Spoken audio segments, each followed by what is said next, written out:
కాలంలో 10వ తారీఖున ఇద్దరు వ్యక్తుల మధ్య జరిగిన సంఘటన హత్యకు దారితీసింది. అది అందరికీ తెలుసు ఆ ప్రాంతంలో ఏం జరిగిందనేది.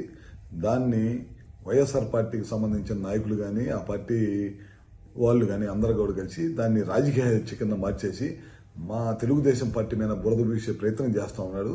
ఈ రాష్ట్ర ప్రజలందరికీ కూడా తెలుసు నాయుడు గారు ఎలాంటి వారు, లేకపోతే తెలుగుదేశం పార్టీ ఎలాంటిదో తెలుసు. అదేవిధంగా వైఎస్ఆర్ పార్టీ ఏంటో అనేది ఒకసారి గత 5 సంవత్సరాల్లో పరిశీలిస్తే మీ అందరికీ తెలిసింది. అదేవిధంగా మీరు చూస్తూ ఉన్నారు గడిచిన 5 సంవత్సరాలు పల్నాడు జిల్లాలో హత్య రాజకీయాలు కానీ దాడులు కానీ తెలుగుదేశం పార్టీ కార్యకర్తల మీద ఏ విధంగా జరిగిన పల్నాడు ప్రాంతం మొత్తం కూడా గందరగోళం చేసే పరిస్థితి చేశారు. లాస్ట్ పరామర్శకి చంద్రబాబు నాయుడు గారు వెళ్తున్నా సరే తాడు కట్టే పరిస్థితి తీసుకొచ్చారు. ఆ రకమైన అరాచకం సృష్టించారు. ఇవాళ చూడండి, ఏ గ్రామంలో ఎక్కడన్నా ఈ విధమైన ఉండయా? గతంలో ఊర్లో గ్రామాల్లో గొడవలతో రక్తాలు పడితే మా ప్రభుత్వం అధికారంలోకి వచ్చిన తర్వాత గ్రామానికి వ్యవసాయ భూముల్లోకి నీళ్లు భరించే ప్రయత్నం చేస్తున్నాము. అంత బ్రహ్మాండంగా మేమంతా పనిచేసుకుంటా రైతులకి నీళ్లు అందించుకుంటా ఆ కార్యక్రమాలు మేము ఉన్నాం.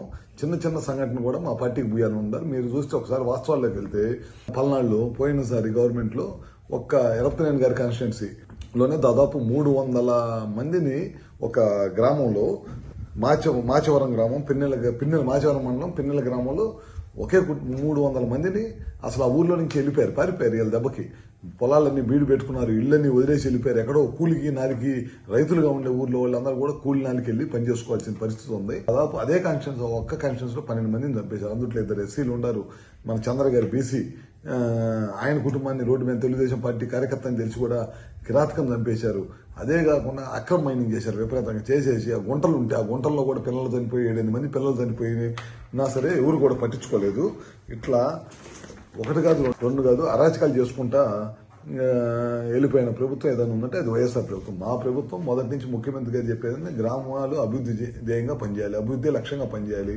అందరూ పొద్దున రైతులనక కష్టపడి వ్యవసాయ కుటుంబాల నుంచి వచ్చిన రాష్ట్రం మంది అందరూ కూడా కష్టపడి పని చేసుకుంటున్నారు. వాళ్ళ పిల్లల్ని కష్టపడి చదివించుకుంటున్నారు. వాళ్ళకి ఉద్యోగాలు కల్పించాలి అనే ధ్యేయంతో ఈ ప్రభుత్వం పనిచేస్తుంది.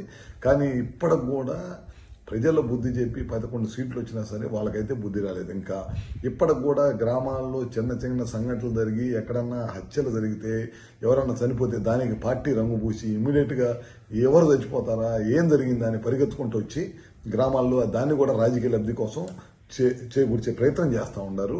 ఇది ఒక్కసారి ప్రజలు గమనించాల్సిన అవసరం ఉంది.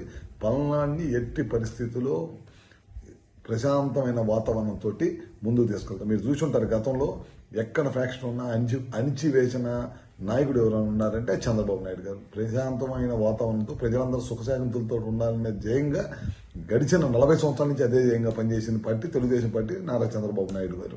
మీరు చూస్తూ ఉంటారు జగన్మోహన్ రెడ్డి వచ్చిన దగ్గర నుంచి ఏ విధంగా హత్య రాజకీయాలు జరిగినాయో, ఏ విధంగా తెలుగుదేశం పార్టీ మీద దాడులు చేశారో, లాస్ట్కి చంద్రబాబు నాయుడు మీద కూడా అక్రమ కేసు పెట్టి జైల్లో పెట్టిన పార్టీ అది.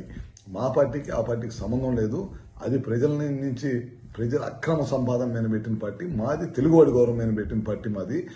ఇలాంటి హత్య రాజకీయాలకు సంబంధించి ఏ చిన్న సంఘటన రాష్ట్రం నలుమూలల ఎక్కడ చిన్న సంఘటన అయినా సరే ప్రభుత్వం సీరియస్గా ఉండిద్ది. డిపార్ట్మెంట్ కూడా చాలా సీరియస్గా తీసుకొని ఎక్కడ కూడా చిన్న సంఘటన జరిగినా ప్రభుత్వం కానీ ముఖ్యమంత్రి చంద్రబాబు నాయుడు గారి ఎట్టి పరిస్థితుల్లో ఉపేక్షించే ప్రసక్తి లేదు. చరిత్ర సృష్టించినోడు ఇప్పుడు ఆ చరిత్రని తిరగరాయబోతున్నాడు. అబద్ధాల గోడల్ని బద్దలు కొట్టి నిజాలను రాగా మీ ముందుంచబోతున్నాడు. నిజమైన వార్తల కోసం వెంటనే డౌన్లోడ్ చేసుకోండి రా యాప్ని.